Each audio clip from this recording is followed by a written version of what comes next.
Welcome to Movie Oubliette, the film review podcast for movies that most people have mercifully forgotten. I'm Dan. And I'm Conrad, and in each episode, we drag a forsaken film out of the oubliette, Discuss it and judge it to decide whether it should be set free or whether it should be thrown back and consigned to oblivion forever.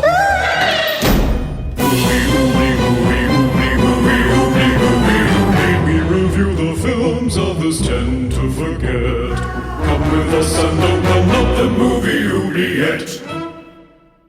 Hi, and welcome to Movie Oubliette, the transcontinental podcast for forgotten fantastical films, with me, Conrad, nestled in the heritage and architecture of Cambridge, UK. And me, Dan, swimming in kombucha and surrounded by monstera pot plants in Melbourne, Australia. I have no idea what you just said. In each episode, we focus on fantastical cinema, so sci-fi, horror, and fantasy for the most part, because we love flying killer robots, homicidal hooded dwarves, and mystical old ladies with prophecies. Oh, I love a prophecy. How are you, Dan? Oh, very well. Coping. I've actually recently started watching Red Dwarf. Oh, really? That British sci-fi show. I started watching it years ago, and it's recently come up on my streaming, so retackling it. But it's terrible. It's a terrible show, but it's so entertaining at the same time.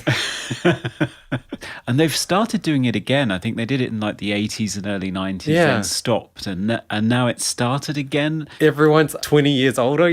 20 years older and noticeably plumper. And I find it funny with Crichton, who's meant to be a robot, but he's sort of got middle-age spread. I'm not sure how a robot gets middle-age spread. But oh, wow. So how have you been, Conrad? Seen anything interesting? I have actually. Over here, iTunes had this fantastic sale where loads of films were $2.99 for a week. So I binged and bought loads of stuff that I've been meaning to watch. And yesterday I watched Upgrade, which is something you recommended to me. Because it was filmed in Australia, was it not? It's filmed in Melbourne, so there are lots of things. It's like he drives over the highway bridge. That's the Balti Bridge that I've driven over, but they've souped it up with CGI and all sorts of effects, so it looks futuristic.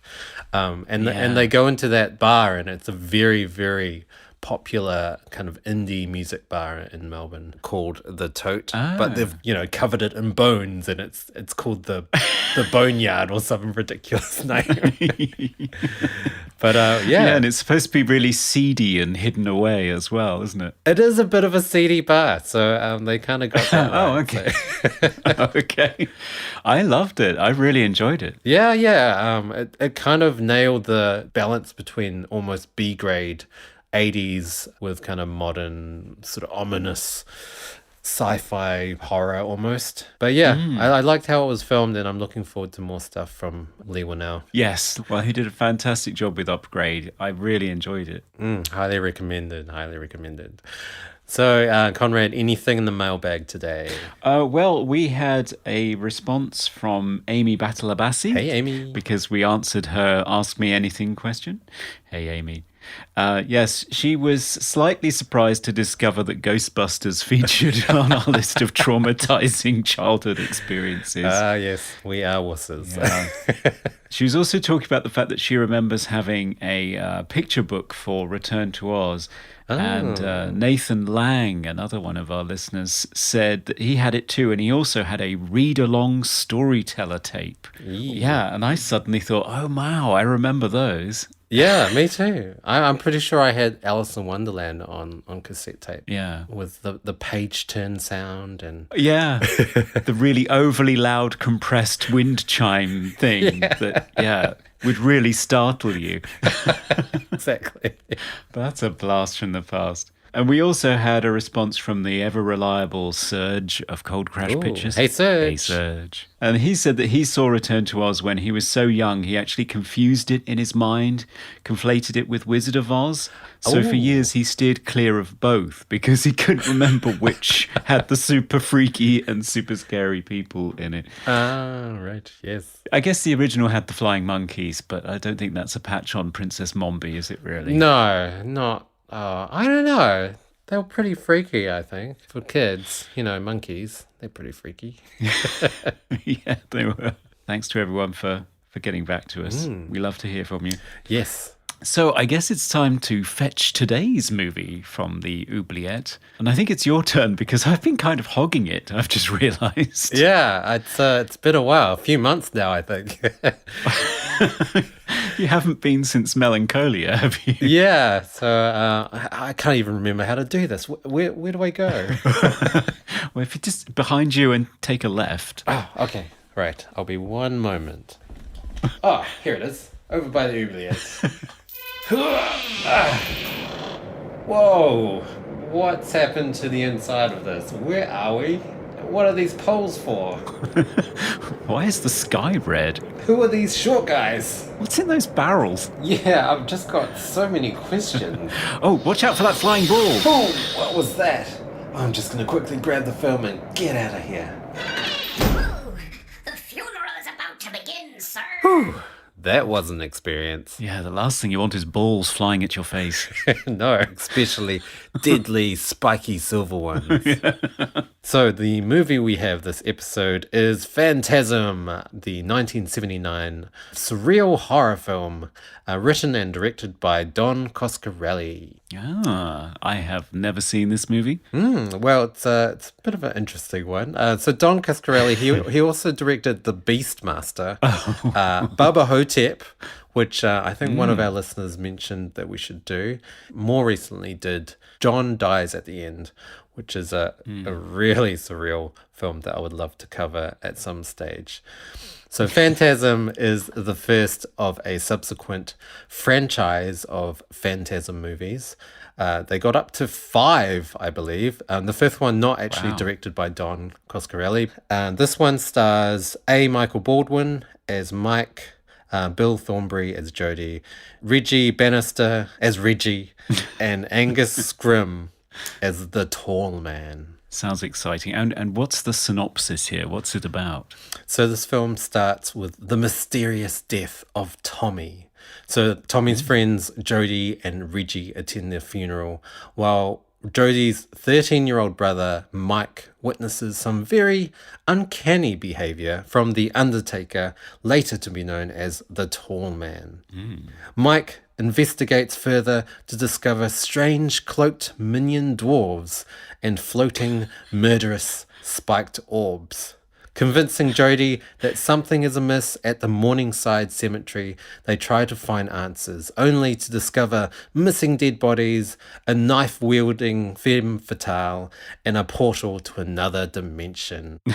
How will Jody, Reggie, and Mike defeat these dark forces and the most ruthless entity of them all, the Tall Man? Oh, sounds exciting. That's what we have in store. Okay.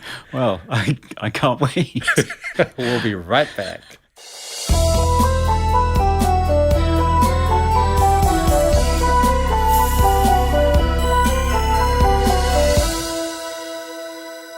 Welcome back. We are here to talk about Phantasm.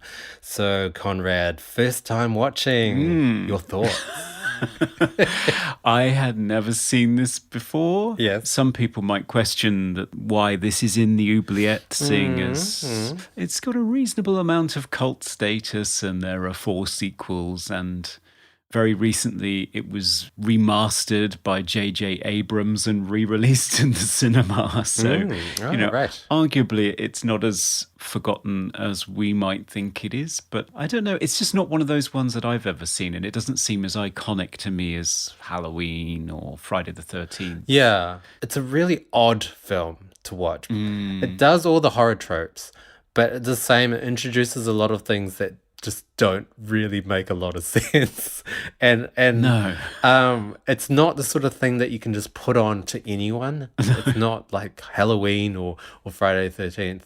It's a lot more complex and a lot more kind of layers of things going on. Yeah. So I guess that's why it's not as popular. Yeah, maybe. And also, in terms of genre, it's quite confused. I mean, I was quite surprised. One of my regular references when I'm researching for these podcasts is the Aurum Film Encyclopedia, which has a different volume for different genres. Yes. And I couldn't find Phantasm in the horror volume. Right. And lo and behold, that's because I found it in the science fiction volume. Oh. So my intro, where I'm sort of referencing three things that appear in this film, Yes. homicidal dwarves and flying robots, and it was kind of a tongue-in-cheek reference to the fact that this could easily fit into all three of the genres that we look at. It's horror, it's science fiction, it's also kind of got elements of fantasy in there. Yeah, sure. It's sort of a boy's own adventure as well. So, yeah, it's an odd one. So it does fill all the tropes of horror. It's almost like a checklist. So you've got the really strange old lady fortune teller, and you go into her house and it's just full of 1,000 candles. Real fire hazard. Yeah, exactly. And I don't think she even speaks. I think her granddaughter does all the talking. You've got the sinister old guy that works at the cemetery, the tall man character. And also you have cemeteries and sex, which seems to be a recurring element of a lot of horrors. Like Cemetery Man had that, and I think Return of the Living Dead also had that as well. Oh, gosh, yeah. So it kind of does check all the boxes, but there are a lot of things in it that are really confusing. Most namely, the tall man himself. Is he human? He seems to die or get his hand chopped off numerous times, and then he just appears completely unaffected. So his job is to dig up dead bodies from the cemetery, stuff them into barrels so they are shorter somehow, and then throw them through a portal to I think it's supposed to be another planet, so it's not another dimension. It's actually another planet, an alien planet, where these bodies are reanimated as these short dwarf munchkin cloaked slave creatures that do something in this other planet, and all his bidding. So there's a lot of quite surreal scenes in this film that are, some of them are very, very surreal, like almost Dali-esque. Yeah. Like the dream sequences, I mean, that's another horror trope. You've always got the surreal dream sequence. The one with Mike, and he wakes up and his bed is on top of a grave, and then the tall man is over him looming, and then all these hands just emerge from the ground and try to pull Mike under. Like some really great setup scenes that were very eye-catching and very just visually interesting. Yeah, visually it is a very striking film. I think Roger Ebert said that there are so many striking, well-staged set pieces in it that are memorable, possibly become iconic. Yes. That you're, as an audience member, rooted to your seat waiting for the next one of those to come up because they're so engaging. Yes. But at the same time, utterly baffled by what the hell is going on. I know. Because there really isn't a very coherent story going on here. Now, there is an explanation for that, given at the end. I don't know whether that explanation was sort of engineered and tacked on to try and explain the haphazard nature of what you've just sat through for the last 90 minutes, or whether it was designed that way. I've read explanations that say that the film was constructed in the editing room, but on commentaries and so on, Don Coscarelli gives no hint of that. It's almost like this is exactly what he wanted. So to talk about the framing device would be a bit of a spoiler. How early do we want to get into spoilers? I think just spoil away. I think we should. So the whole thing is framed as a dream. And even one of the main characters is not alive anymore. So structurally, that gives sort of an explanation as to why it just seems to be lots of disconnected scenes. And some of them are great. And some of them, like Reggie and Jodie, having a good old Musical jam yeah, just jamming on the porch. on their guitars, yes. But why? I couldn't figure out why it was happening and why it was going on for so long. Yeah, I mean, that scene was completely pointless, except for that very last 2 seconds where Reggie pulls out a tuning fork, taps it, and then he stops it with his 2 fingers on the 2 prongs. Right. Which is referenced later on with the silver pillars that are the gateway to the other planet, and he puts his hands on them. I don't exactly know what actually happens when he does that, because suddenly everything's sucked into this portal, and there's just a lot of wind machines and yelling and wind. Yeah, there are lots of very inexplicable scenes that don't really have any explanation whatsoever. What you said about it being pieced together in the editing room kind of makes sense, because there were lots of ADR bits, dialogue that was recorded in post that you could tell were just tacked on to link this scene to this scene. Yeah. Or to explain this montage, or to explain why this character is doing this. And you could tell it was very obviously ADR as well. Yeah. So that makes sense in terms of it just being pieced together. I'm not sure whether he had a huge overarching story in mind, but he kind of smooths out all the unanswered questions in the sequels. So maybe he had sort of a roundabout idea, but he didn't really know where it was going. The ending for this film did feel very tacked on, because so it ends with Mike waking up and it's all a dream and Reggie's still alive, but Jodie's died. Yes. Because Jodie has had some sort of car accident. Yeah. So the whole movie is representing trauma, I guess, of Mike trying to deal with the death of his parents and his brother, and it being sort of represented in this crazy nightmare of portals and munchkins and tall man. It does pose a lot of questions, and I've seen all the sequels, I mean, up to number 4, and it does iron it out a little bit. Okay. It does kind of get more confusing as the sequels go along as well. So it kind of poses more questions. But I find them really fascinating, and I think you should watch them at some stage. It's a really interesting franchise because it's world building. It creates a completely different world where things happen that you don't expect. I think it's done really well, and each sequel isn't trying to be the first movie, which most horrors are doing. Yeah. So, yeah, I don't know. I think it's great, this movie, in terms of creating this new world that we'd never seen before. Yeah, I guess so. And it may be set in the context of the rest of the series. This first entry makes a lot more sense. To an extent. I do have the whole box set. I got the Arrow video box set in the UK, which came with a silver ball. And I think I messaged you a picture of my complete consternation of what is this chrome ball with spikes on it that's in this box set? I was utterly confused as to what this was.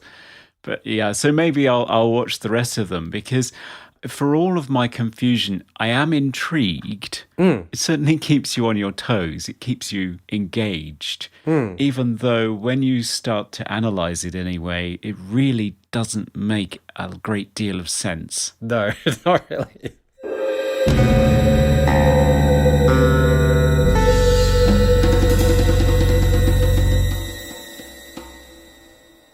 So if we talk about the story, we've got 2 brothers, Mike and Jodie. There's a big age difference between them. Mike is 13, I think, although the actor Michael Baldwin was 16 when he played him. And Jodie is a full-grown adult, pretty much. I mean, he looks like he's in his 20s, to be honest. And they've recently lost both of their parents, although the circumstances are not explained. So Mike's greatest fear is that his much older brother is going to leave town, go on with his life, and that Mike will end up living with his aunt. Yes. So he actually goes to the fortune teller to get advice on that. Yes. Nothing to do with shenanigans in the cemetery and the tall man. But it eventually evolves into this boy's own adventure with the two brothers uncovering the dark secrets of their local mausoleum, where the tall man has this dastardly plan to shrink corpses into reanimated dwarves or something. Yes. But along the way, there are so many lapses in logic. Like, after Mike's been on his own little exploratory adventure in the basement of the mausoleum and just barely gotten away from the sphere, the flying sphere with spikes on it. And is that where he chops the tall man's fingers off? Yeah. Yes. So he slams the tall man's hand in the door, and then he proceeds to slice it off with a knife. Yeah. And take one of the severed fingers with all this blood, but it's not red blood. No. It looks like yellow curry sauce to me. It does. Yeah, it really does. Or custard in the UK. Oh, yes. Yeah, yes. so he takes his finger home in a box and he says, Jody, I've got to show you something as proof. And he explains his experience and shows him the severed finger, which is still wiggling around in the box. Yes. And the older brother goes, okay. No. Just accepts it all On that basis alone, yes. Yeah, that's fine. The finger sells it all. Yeah. There's a phrase for the poster. And then promptly starts arming his 13-year-old brother to the teeth with guns and knives. And the scene where the brothers are talking after Mike's adventures in the mausoleum is just really oddly staged. So at the one point they're on the stairs with the box at the beginning of the conversation. Then it cuts to outside on the porch with them continuing the conversation. And then it cuts to them in the kitchen. But all the while they're delivering dialogue that would most realistically play in one continuous scene. So even a simple dialogue scene is really disjointed. I'm just trying to imagine what that would have been like. Is it, oh, just hold that thought, big bro. Let's move to the porch. Why? And this is why people say that it has kind of a dream logic to it, that you are sort of snapping from one setting to another and you're just accepting this flow, and how this maybe even reveals the artifice of movies because your brain just accepts cuts from one scene to another, whereas in reality, you know, life is one continuous stream and you don't suddenly jump from one moment to the next. Still, I can't help but wonder if that's just the result of a very naive production, just piecing together bits grabbed over the course of however many months and maybe even years that they made this movie. And then they just say at the end, it was all a dream. And you're just supposed to accept that. Or whether it's genius. And I don't really know. Yeah. I mean, I think overall, it is a very low budget film. I read somewhere that Don Coscarelli, when he hired the gear, he would hire it on a Friday because apparently the weekend didn't count as 2 days. So he would be able to hire all this his film gear and only pay for 1 day of hire. So it was very low budget. And I think I read as well that the first cut of the movie was 3 hours long. Wow. So he had to cut something out. So I guess that's why some scenes do feel a bit meshed together and a bit hacked. I mean, it reminds me of that film that we did previously, The Stuff, which was just a hack job of a bunch of scenes and just edited together to form some sort of plot and dialogue. Yeah. But I don't know, I felt this one flowed a lot better than The Stuff. The Stuff was just very clunky and very, like, it wasn't engaging, whereas this one was engaging. I think one of the strong points of the film was the character of the tall man. Like, he was very sort of ubiquitous. Like, he was just always there and always just looming in the shadows. And that was frightening. That was really frightening. And that really carried the sort of dread of the film and made you just unnerved all the time. Because the acting of the other characters was not great. No. It's very wooden. It's uneven. I think some scenes are better than others. Yes. In that respect, it sort of reminds me of something like the original Evil Dead, where, it's a bunch of semi-professionals and amateurs just throwing everything at the screen and seeing what works. And because you accept that that's what it is, you go along for the ride. Yeah. And you don't mind so much about the odd line deliveries, shall we say.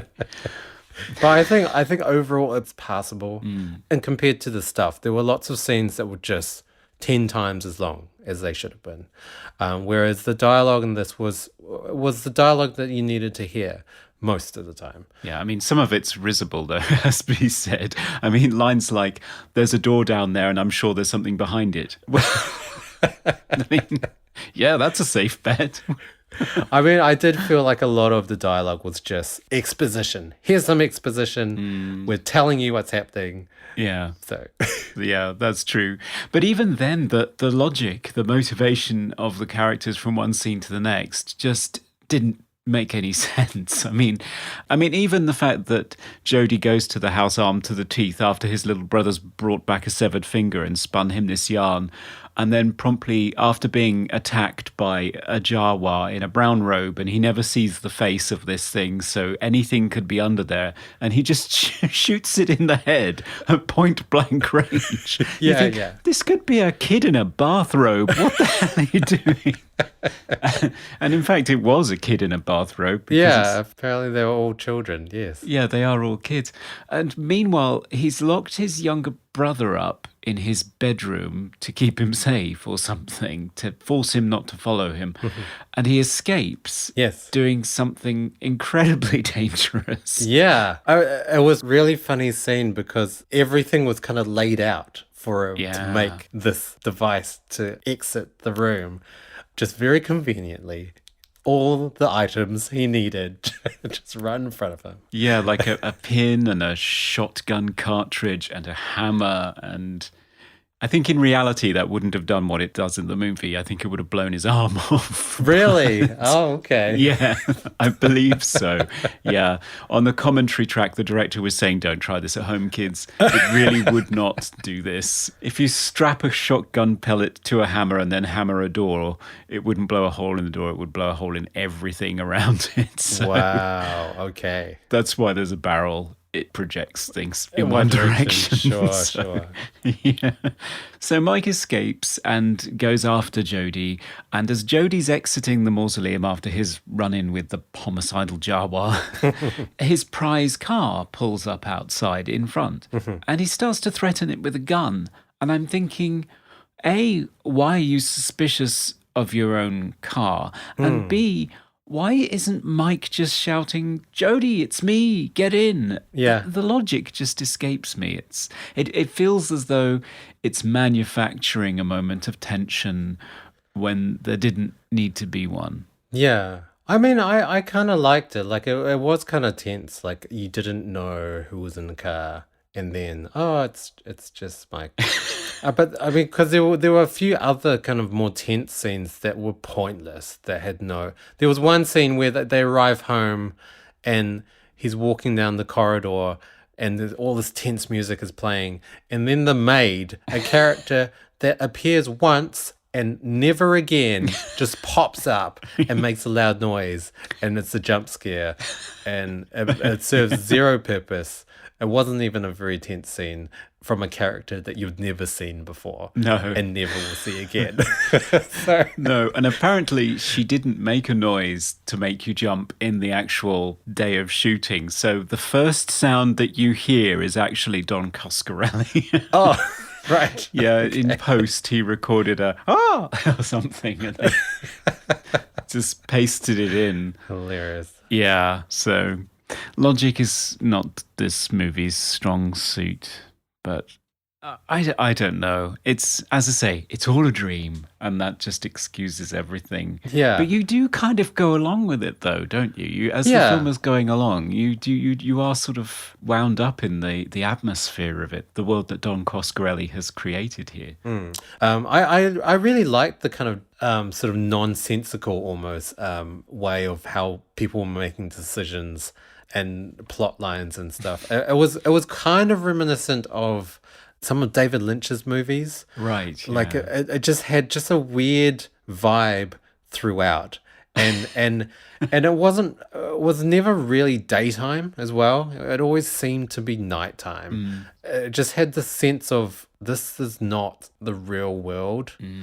So like I mean, yes, the whole cop out of a dream. That was all a dream.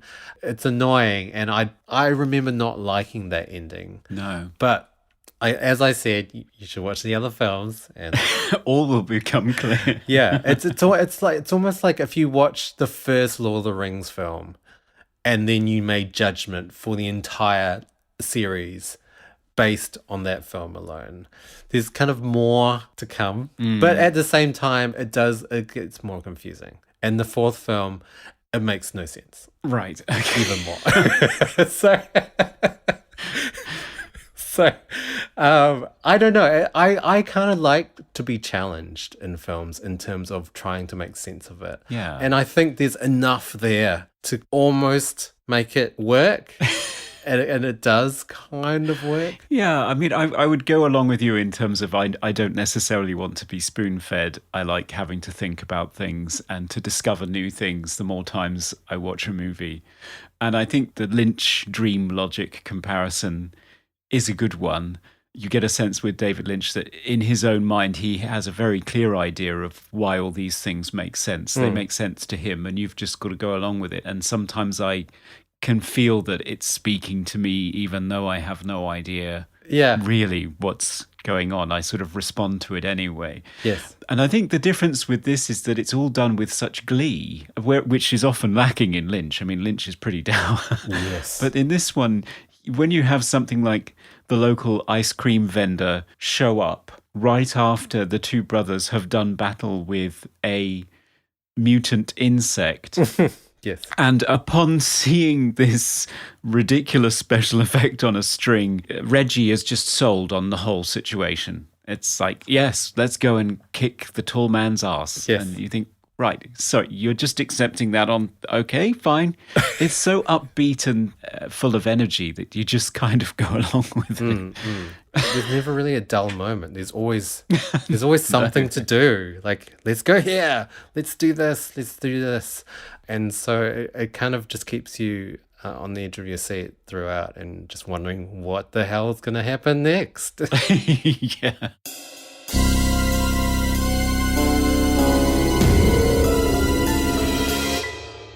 One thing that I think is interesting is how this film does seem to be much more influenced by science fiction than horror. I mean, I know that Don Coscarelli was originally inspired to make the film after he'd made two coming-of-age movies, Jim the World's Greatest and Kenny and Company, 75 and 76. And in Kenny and Company, which also featured a Michael Baldwin, he had a sort of Halloween scene, and I think there was a jump in it. And when he saw the audience's reaction to the jump, he was really excited and thought, hey, I should do a movie that's just lots of jumps.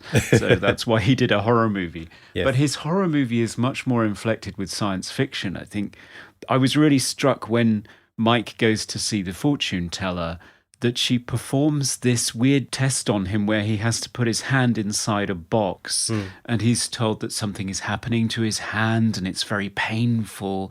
But when he takes his hand out of the box after he's endured all of this, there's nothing wrong with it and it was all psychological. And in this movie, it's just to tell him you've got to overcome your fears of your brother leaving and abandoning you and be strong for what's ahead.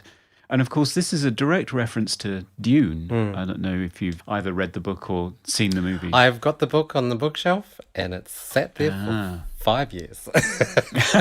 I need to read it. I haven't seen the movie either because I want to read the book first. So it's a bit of a catch-22 there. Yes.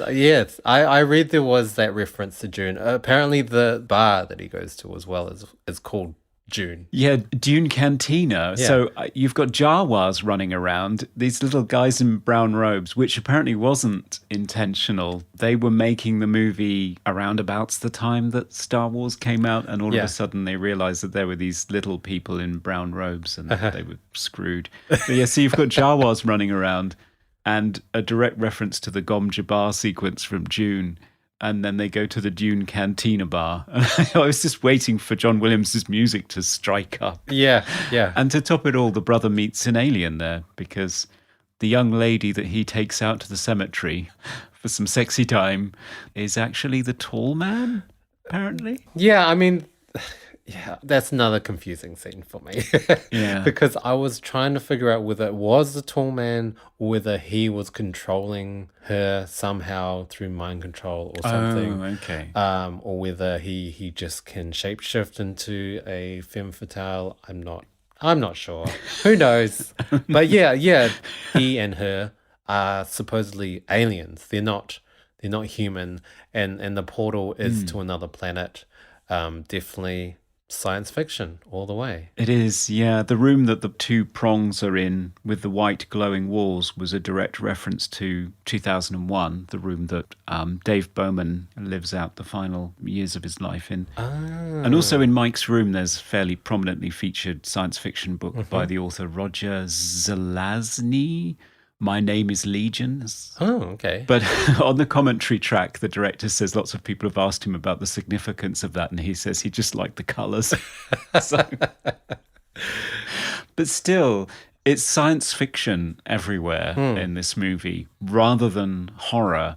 I find that interesting. And yet, in terms of the films that this one has influenced, It's All a Dream and a final stinger of someone being pulled backwards through glass Yes. is directly referenced at the end of A Nightmare on Elm Street. I don't know whether Wes Craven did it knowingly or unknowingly, but it's definitely there. Yes. And just as unsatisfying there as well, because I hate that ending. Oh, it's awful because it's just a rubber doll. Yeah, it's really bad. I definitely feel like the tall man character has influenced other movies. Do you have any examples of similar sort of villain characters? Well, certainly in terms of the scene where Mike finds a very old sepia-tone photograph of the tall man on a horse-drawn carriage, and this sense that he's this ageless evil that's always been in the town doing his dastardly deeds. That turns up in Stephen King's It, even the moment where the photograph comes to life and looks at the child character. Right. And It was 1986. So this, again, these are all things that it feels like this film was very influential in the horror genre, but seems to have been influenced more by the science fiction genre. Yes, So it's, yeah, an interesting case of cross-pollination. For sure. I found the set design and just production design in general really kind of pushed the film. It kind of elevated from the B grade status. So you've got the outside of the mausoleum is this really ominous looking dark building that apparently was used in a lot of other films. Oh, right, okay. Yeah, so that building was also used in Burnt Offerings in 1976 and A View to Kill in 1985. And So I Married an Ex-Murderer in 1993. Oh, okay. So I guess a very popular building to use, but it really set the scene for the cemetery. Also, the cemetery itself was great. I thought it looked real. Yeah. You know, it wasn't Cemetery Man Cemetery. It wasn't a bunch of cardboard tombstones or anything. It looked real. And I really loved the sort of inside the mausoleum, the marble corridors, and it was brightly lit as well, which you don't see in horror films. A brightly lit corridor that's all white. That's quite common in a lot of science fiction movies, a brightly lit white room. Yeah. I think of The Matrix, 2001, those kind of movies, and actually Lynch movies as well. So I do see that science fiction influence. Yeah, that mausoleum set is incredible. Apparently it was built by a bunch of students who didn't really understand how movie sets should be built. So it was built rock solid. That thing doesn't wobble really? or creak. Yeah, it could have been the foundation for a house, that thing. It was solid. So there weren't any flyaway walls or anything, but still, the scenes that are staged in there are really quite incredible. I loved those. Yeah, all those sequences where the balls are attacking people.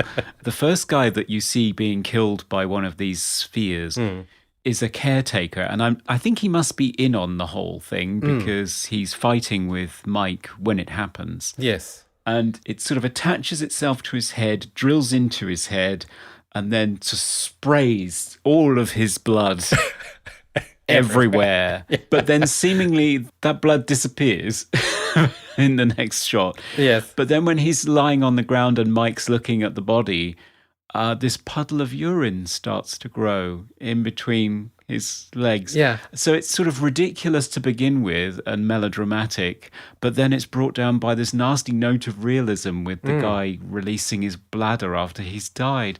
It's really quite a shocking scene, that one. Yeah. I mean, it's pretty much the only horror scene, really, in the whole film. I mean, there's a few stabbing scenes, I guess.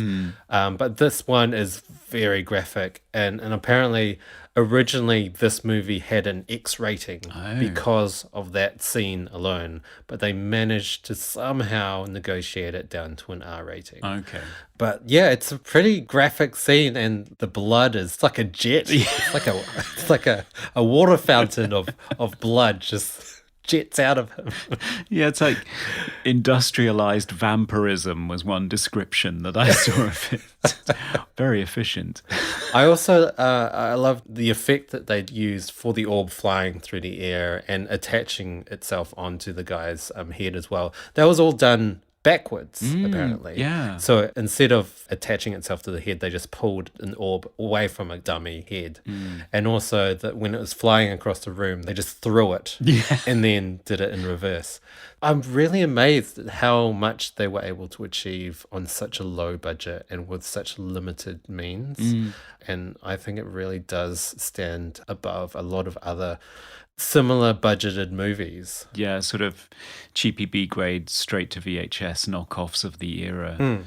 Definitely. I mean, visually, there are lots of scenes like that are very striking. There's the scene where Reggie's car is overturned and Mike discovers it in the middle of the road and he's running towards it. And as well as the headlamps being on and beaming through the fog of the night sky towards the camera, there is another light source behind the car that's just spraying out these light beams in the same sort of color temperature, and it's an incredibly beautiful shot. There's no logic to it at all.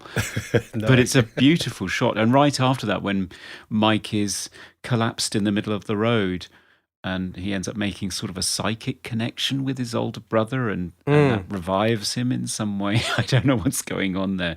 Yes, another inexplicable moment. It's just completely inexplicable. But for a nighttime scene, which are notoriously difficult to film, especially with physical film of the era, it's a great shot. It looks really good. Yeah. So there's some really striking visual stuff in this film. I agree. Even the fact that the blood of the tall man is yellow was, I don't know, I think it was a good choice. It just made it seem even like he was an alien. Now it's time for Random Trivia. So Dan, what juicy nuggets of trivia do you have about Phantasm? So today I want to talk about the tall man played by Angus Scrimm. But quickly, I'm just going to describe to the listeners what the character looks like. Yes. He's in his 50s, I think, always dressed in a funereal black suit with a white shirt and black tie. As the name suggests, he's tall, he's lanky, his face is quite withered and gaunt. His hair is almost down to his shoulders. It's grey and receding. All in all, he's a very creepy looking guy. The actor Angus Scrimm. So he was actually a very tall man. He was 6 feet and 3 inches tall. They got him to wear suits that were actually too small for him, and also 3-inch lifts on his shoes. So he appeared even taller, and the clothes would look smaller on him to kind of extend his limb length, I guess. Yeah, make him look like a big pencil. Oversized man. Apparently him and the actor that played Jodie, Bill Thornbury, were about the same height. So there's one main scene with him when Jodie first enters the mausoleum during the funeral, and the tall man puts his hand on his shoulder and says, "The funeral's about to start," or something. And he's very tall, looming over him. But they got him to stand on an apple crate, apparently, so that he would actually appear taller, because he wasn't taller than Bill Thornbury. So that's my trivia. Did you have anything, Conrad? I had a little special effects trivia. So when the mausoleum disappears and there are all these sort of weird optical effects and spacey elements happening as it disappears into the night, those elements, those film elements, were the same elements used in the Star Trek TV series when people teleported. Oh, okay. So the mausoleum is actually beamed up by Scotty in the movie. Wow. Thanks to a bit of recycling. So that's fun. That's great. Another science fiction reference. Oh, yeah, indeed. And that's our trivia.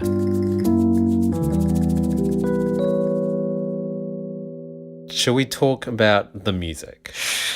So musically, I was a little bit disappointed, I have to say. Oh, really? I'm not a fan of 70s. Is it prog rock? Would it be right to say it's prog rock? Yes, I would say it was 100% prog rock. Yeah, it's sort of taking an influence from the use of Mike Oldfield's Tubular Bells on The Exorcist, I guess. And he's got that sort of arpeggiated theme going on. But it's used very much like a needle drop score, which just sort of means you take lots of existing records and you just sort of drop the needle on and just playing bits of music. To me, it felt like there was these unmotivated, tensionless stretches of the prog rock theme that would fade in and fade out rather than a constructed, composed score that is sort of more timed with the mood and the tone of the moment, or telling the story or enhancing the beats in the scene. It's just, oh, we should have some music here. Here's the theme again. So I found it sort of drained the tension of some sequences for me. What about you? I actually really like the theme. And I know it's a blatant rip-off of Tubular Bells from The Exorcist. Yeah. And also very reminiscent of Halloween as well. But I really liked it. There's another film that uses very proggy 70s rock from the band The Goblin. Is that Suspiria? Yeah, I think Goblin did a lot of Dario Argento's movies. Yeah, it sort of reminded me of that kind of sound as well. I do agree there were moments where it did not tonally match what we were watching. No. There was one scene where I think Mike was getting taken away by the tall man, and it had the theme play, as we've heard it 100 times before in the film, but in an arrangement that was almost triumphant. Yes. Which was not what we were seeing on screen. No. Didn't match. No, it didn't. But I think for the most part, I did really enjoy the theme, and I thought it was very iconic and very memorable, and I can sing it right now if you wanted to, because it was just played so many times. But the other parts of the score that weren't that theme, it's almost like they played the movie and they had a prog band just in the studio, and then they just played the scene over and over and they just improvised something. Because there weren't any themes really, apart from the main theme. There was another one that was kind of this gliding glissandi synth line that they did. Yeah. But apart from that, every sort of other scene that didn't have the main theme was just a new theme. It's like, oh, there's some music I've never heard before. And here's another scene. Oh, here's some tense music I've never heard before. So it didn't have that sort of memorable quality to it. No. But I don't know, I still enjoyed it. And there were quite a few scenes that had no music at all. And I was surprised that there wasn't. The scene where Mike almost gets captured, he's in the car with the two girls, and the munchkin creatures break into the car, and there's just screaming for a good 2 minutes or something and zero music. And I thought that was really effective because I felt just quite traumatized by it. Yes, it's disturbing. It was refreshing to have synth and a real drummer as opposed to here's a string orchestra and here's some dissonant brass. I don't know. It was just nice. Yeah, refreshing. There are other directions you could go in. I just think that this kind of music, to me, doesn't say horror particularly. Yeah. I've never found prog rock particularly tense. I just find it drains all tension. And that scene that you're talking about where Mike is captured and taken away, that is Don Coscarelli's fault, because on the director's commentary he says, there was another cue composed for this scene, but I wanted to put the main title music back in here because it feels like this is leading towards the big finale. This is the final moment, so I wanted to bring back the theme again. So it really is a needle drop score in the sense that he just sort of grabbed the needle and put it back on the first track again. Yeah, right.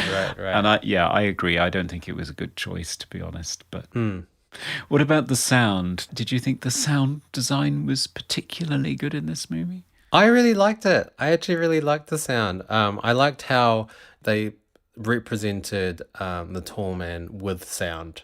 So whenever they showed the tall man walking around, they just took out all other sounds and they just had these really heavy, reverberant footsteps from the tall man walking around, and that just made him even more terrifying.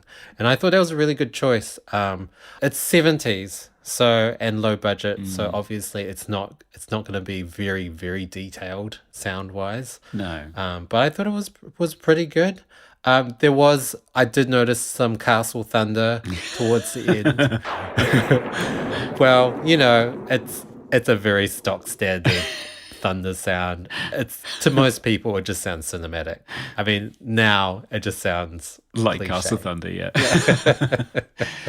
Yeah, I thought it was pretty good as well. I mean, certainly in terms of there was an artistic intent behind it, which Yes. you don't often get in low-budget movie making. Yeah, the other character that I really liked the sound design for was the Jawas, because they had this very distinctive alien, guttural, almost electronic sound to their voices. I think they spent some time to have sounds that were linked directly to the evil forces in the film. And I find with low budget, if you spend some time with sound, you can get away with things that maybe don't look great visually. And I think they did. Yeah, I would agree with that.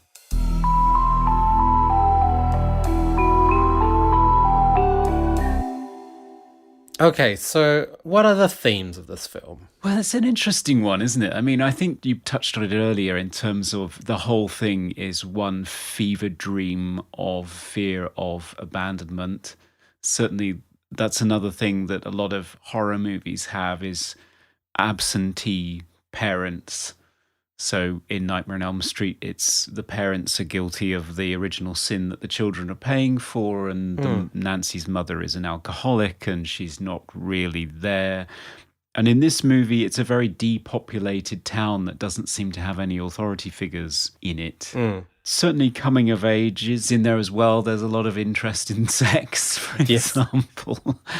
Like watching your older brother raw dog a random bar pickup in a cemetery. Why would you do that?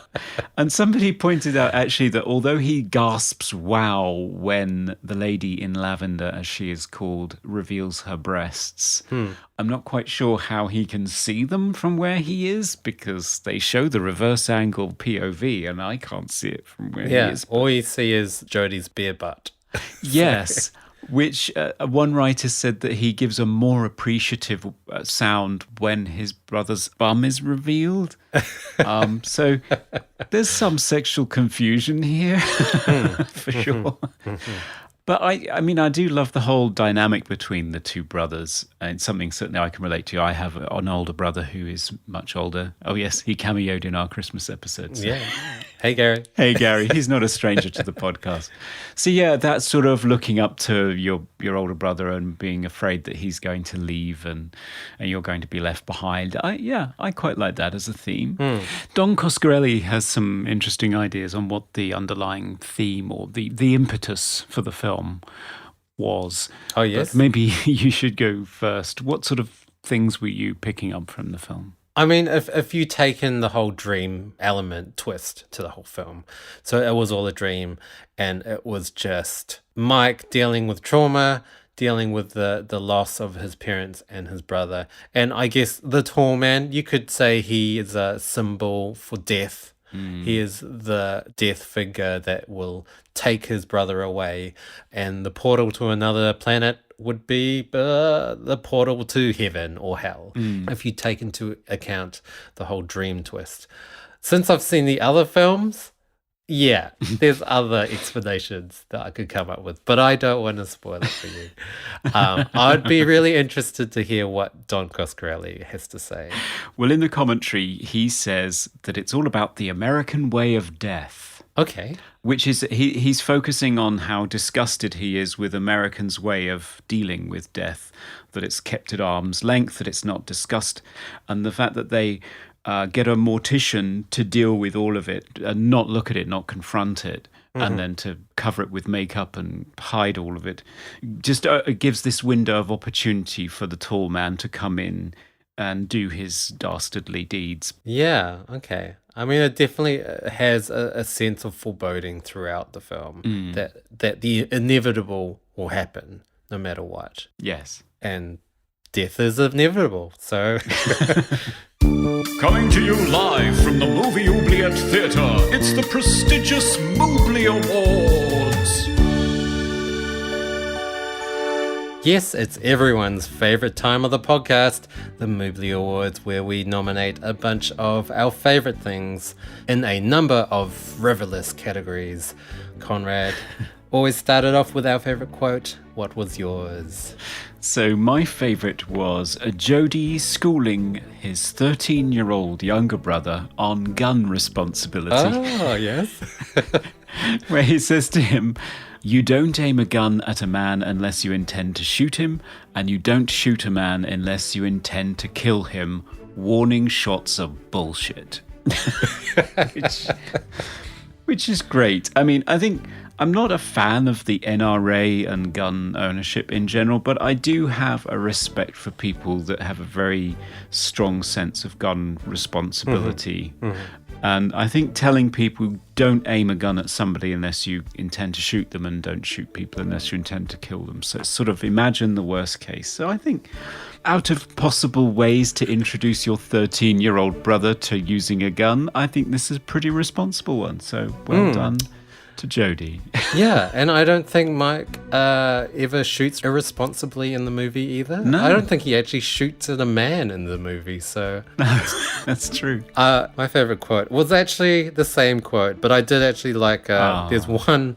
This is after Mike encounters the jawas for the first time, and he's trying to explain to Jody what just happened, and then Mike says, "I don't know, it was little, brown, and low to the ground," and then Jody says, "It's probably just a gopher-on-heat." And then Mike just says, "It wasn't any gopher." Gopher-on-heat. Oh, that's great. How about best hair and or costume? You go first so I don't steal your choice. Oh, well, I mean, it looked terrible, but Reggie's here. So he's got... he's a very balding man. Very balding man. Except he's still got your quintessential hippie 70s ponytail. Which is just so wrong, but so right for the movie. You have no idea how many academics I see at work who still have that hairstyle. Oh, really? Bald on top, party at the back. Yeah. Oh. And what was your favourite? Well, mine was the same, but I also wanted to take a moment to appreciate Reggie's attire, because he goes into battle against an intergalactic mortician wearing his white ice cream vendor's uniform, topped off with a black leather waistcoat and a black bow tie. Oh, yes. Classy. Very classy. Well, speaking of lovely hair, what was the most 70s thing about this movie, do you think, Dan? Well, I've got written down here everything. So this is a very 70s film. I mean, just the prog rock alone just screams 70s. The clothes just scream 70s. Everyone's wearing bell-bottom flared jeans, double denim with a matching denim jacket, and very feathery, voluminous hair. apart from Reggie, of course. So I don't know. Everything about this movie is 70s. It really is. And I think I'd just add on to that random nudity because although the 80s are remembered as being a very exploitative time, I actually think the 70s were sort of seedier. Yes. In that sense, you know. Yeah, there were a lot of wet t-shirts maybe in the 80s, but in the 70s you got full-on breasts and bums. And it was very influenced by the whole Italian horror giallo genre. A lot of nudity, a lot of girls getting killed nude.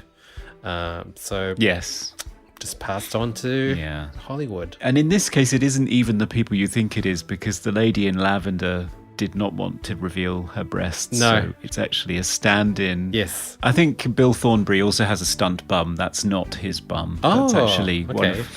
one of the technicians on the set. Oh, wow. Taking it for the team, I guess. I don't know. I'd be nervous about having a stunt butt. What if I didn't like it? Put my butt into ill repute. I always remember on the commentary for Final Destination, one of the actors is quite angry that those aren't his feet. Really? Oh, okay. He thought he had much better feet than that. Wow. Okay, did you have a favourite scene in this movie?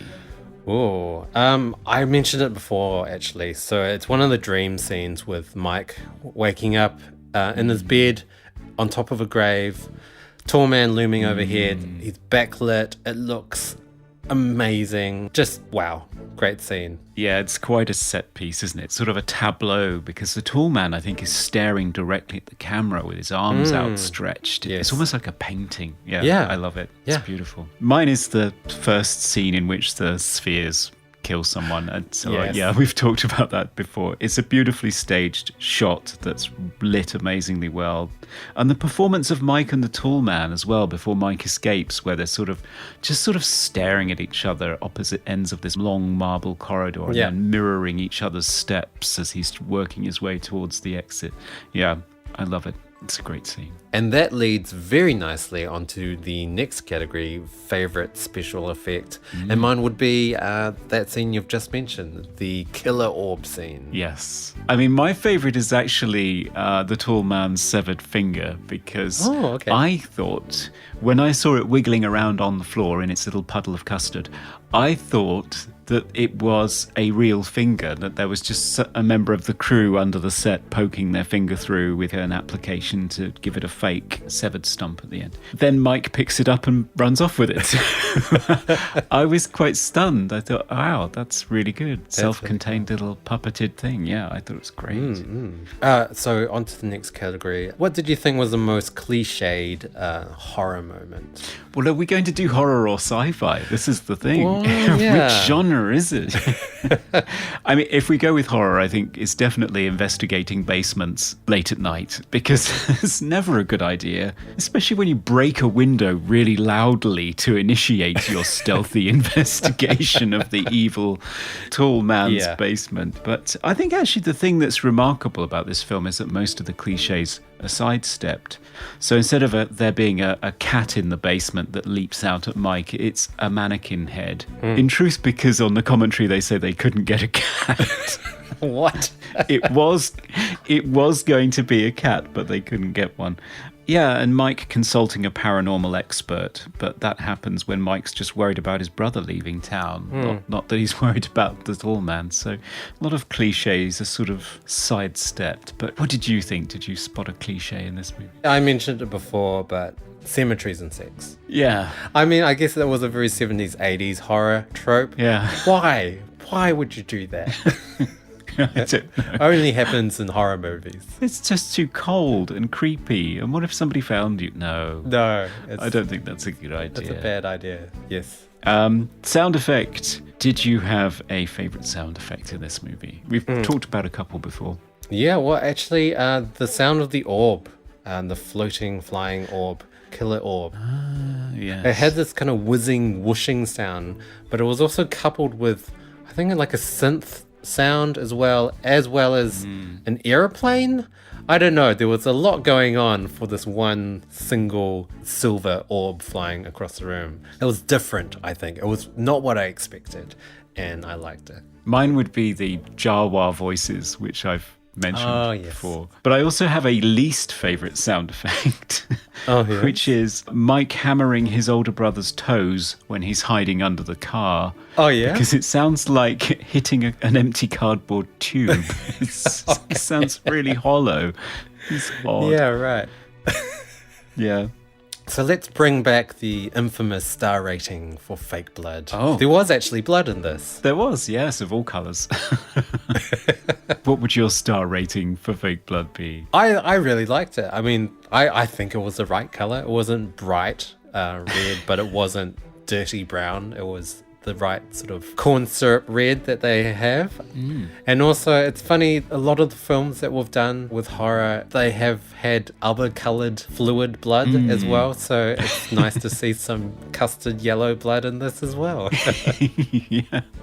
Yeah, and the other thing I liked about the red blood was it's the right consistency, because a lot of 70s movies, it just looks like people are getting ketchup on themselves. Yeah. But this was very watery stuff that was spraying everywhere. Oh, yes. So, what did we do this out of? Out of 5? I can't remember. I'll give it a 5. I would give it a 5 too. So, was there a funniest scene in this movie for you? Well, for me, so it's after Mike has got the severed finger in the box. He's had it for a certain amount of time, and it's now transformed into this gigantic fly creature that we've never seen before and we'll never see again, completely unexplained. And then they proceed to wrestle with it. He catches it in his jacket. It's obviously not anything in the jacket, and then just throwing their bodies around the room, smashing into the walls and bounding down the stairs with this non-existent creature in their jacket.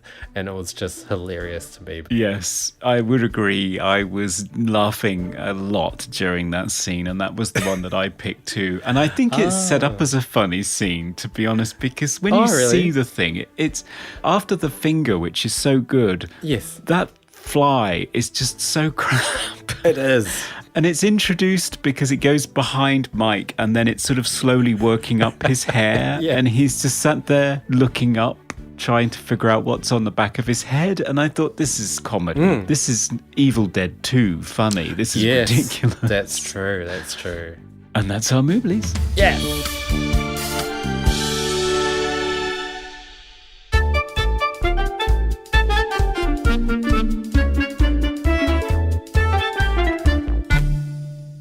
The time has come to posit our verdict for the 70s surreal horror sci-fi Phantasm.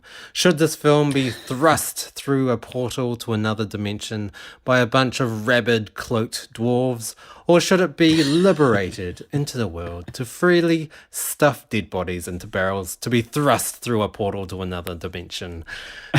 Conrad, first time watching, what was your verdict? Do you know, I was ambivalent about this movie for the whole time I was watching it, because I thought, I just cannot tell what is going on. The logic makes no sense.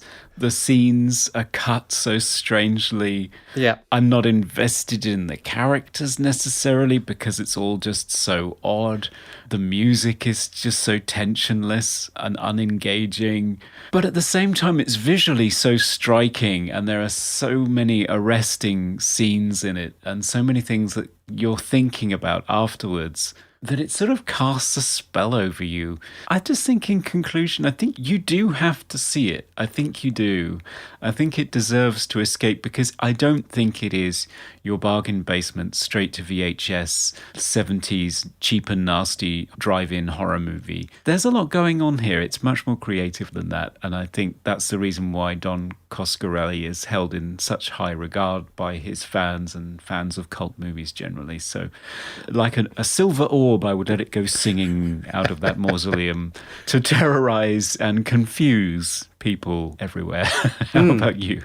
Yeah, I mean, I remember when I first watched it, I was just very confused and had so many unanswered questions. And I love that in films. I love watching a film that just baffles me. That's why I enjoy David Lynch films. I wouldn't say they're my favorite films, but I like the experience of being confused. and you know that it's not because the director is incompetent and has no idea what he's talking about. You feel like there is some sort of meaning behind everything. And yes, it's low budget and some of the effects aren't great and the acting is only just passable. But I think everything else makes it so much more enjoyable. And I think just overall with the story, I think there's a lot of originality. It's not trying to copy anything. It's not ripping anything off. It's trying to create a world that we've never seen before, and it continues with the sequels. And it's great to see sequels in a franchise directed by the same director. So there is a sense of continuity and things going somewhere and a story progressing. So yes, I really love this film, and watching it again, I actually enjoyed it even more. It's one of those films that gets better with more watches, and I like the score even though you don't like it. But I think it's refreshing to have something that isn't just orchestral strings. Overall, yes, I would liberate this film and set it free. Yes, that's another one we're letting go. I know. Well, it must be getting soft. Okay, off you fly. So now the question is, what will we be taking a look at next time, Conrad? Well, next time we will be looking at another horror film, but more of a supernatural political thriller. Oh, okay. So we will be watching the 1978 thriller The Fury. Oh, never heard of it. So it's a Brian De Palma movie starring Kirk Douglas, John Cassavetes, Charles Durning, Amy Irving, and Fiona Lewis, and has a brief cameo by Jim Belushi as Beach Bum. Oh, wow. What a cameo. And Daryl Hannah as somebody called Pam. Oh. So yes, this is a movie I've seen before. It's a Brian De Palma movie, so it's visually interesting. And it has a score by none other than John Williams. So wow. Pretty impressive lineup. High profile names here. Yeah, it is. So it should be interesting to discuss this. And if all goes well, we will have a special guest. Oh, who do we have? I shall keep it a secret in case they don't show up. Oh, fingers crossed. Fingers crossed, yes. We should have a special guest joining us. Our first of 2019, so it should be fun. Great. And he says he's semi-obsessed with this movie, so I am intrigued to find out why. So that's our episode for this week. You can find us on all the social network platforms, Instagram, Facebook, and Twitter. We are Movie Oubliette on everything. We always love to hear from you listeners. Suggestions for future films or what you thought of our verdict for Phantasm. Anything at all, we look forward to your comments. Yes, and memories from the era, like read-along story tapes, which was fun. Yes, and if you're enjoying the show as well, please do take a moment to rate or review us, or both, on your podcasting platform. Tell your friends. Yes. Because Please do. we want more listeners. We do. We're greedy like that. Yeah. Thanks for joining us. It's been fun. Bye. Bye. We review the films others tend to forget. Come with us and open up the movie Oubliette. This guy's not gonna leak all over my ice cream, is he?